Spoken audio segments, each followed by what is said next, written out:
Ces derniers jours, des images de voyageurs presque agglutinés dans les avions sans aucune mesure de distanciation respectée a fait le tour du monde. Ici, un vol Pointe-à-Pitre Paris. Ces images ont suscité l'indignation, provoqué aussi un débat.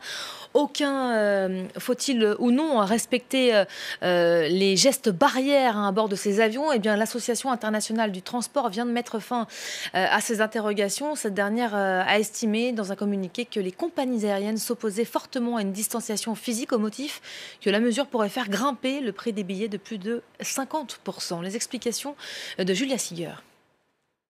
L'Association internationale du transport, qui regroupe 290 compagnies aériennes, a affirmé ce mardi être opposée à la distanciation sociale à bord des avions.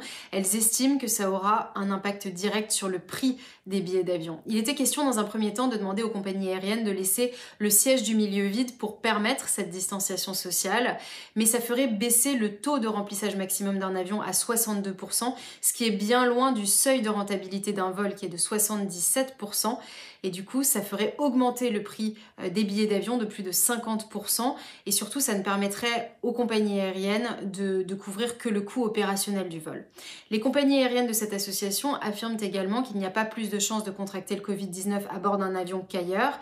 Et elles présentent plusieurs arguments. D'une part, elles disent que dans un avion, les personnes sont assises côte à côte et non face à face, que les sièges peuvent aussi faire barrière et qu'ensuite la ventilation fonctionne de haut en bas. Elles estiment aussi avoir observé le cas de 1100 passagers qui étaient porteurs du Covid-19 et qui ont voyagé avec 100 000 autres passagers qui, eux, n'ont pas été contaminés. Il y a eu uniquement 2 cas qui faisaient partie de l'équipage. Il n'y a aucune preuve scientifique de cette observation, de cette petite étude, mais en tout cas, dans ce communiqué de presse, les compagnies aériennes favorisent le port du masque et la prise de température avant de monter dans l'avion. Elles évoquent aussi la possibilité de développer des solutions à long terme, notamment un passeport immunitaire que l'on pourrait présenter avant de monter dans l'avion qui indiquerait si oui ou non vous avez déjà contracté le Covid-19.